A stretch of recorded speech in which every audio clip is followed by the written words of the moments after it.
Hi, let's get ready with me for my friends healthy. ফার্স্টে আমি ডালবার এই serum স্প্রেটা ইউজ করে নিলাম।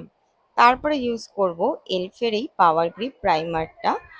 এটা সামারের জন্য ভীষণ ভীষণ ইউজফুল একটা প্রোডাক্ট।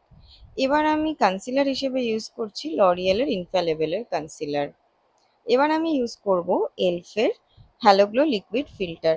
এই ফিল্টারটার ওপরে ফাউন্ডেশন লাগালে ফাউন্ডেশনের পরে একটা ভালো ফিনিশ পাওয়া যায়। তোমরাও এটা ইউজ করে দেখতে পারো। এবার আমি কে বিউটির কুশন ফাউন্ডেশনটা ইউজ করছি। আমার ফাউন্ডেশনটা প্রথমে ভালো লাগলেও পরে আমার এই ফাউন্ডেশনটা একদমই ভালো লাগেনি, কারণ ফাউন্ডেশনটা ভীষণই অক্সিডাইজ করে যায়। এবার এটিউডের ব্লাশ লাগিয়ে নেব। তারপর একটু বেশি করেই আমি ব্লাশ লাগাচ্ছি, কারণ আমার একটু ব্লাশি ব্লাশি স্কিন ভালো লাগে। আর একটু ভর্তি করে ব্লাশ লাগালে আমার বেশ দেখতেও ভালো লাগে।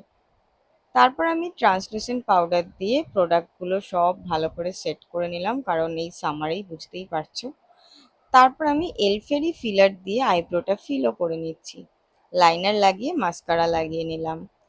লিপস্টিকের জন্য আমি ইউজ করছি মেবলিনের এই লিপস্টিকটা, বাট এই রেঞ্জটা না আমার একদমই ভালো লাগেনি, একদম ওয়েস্ট অফ মানি।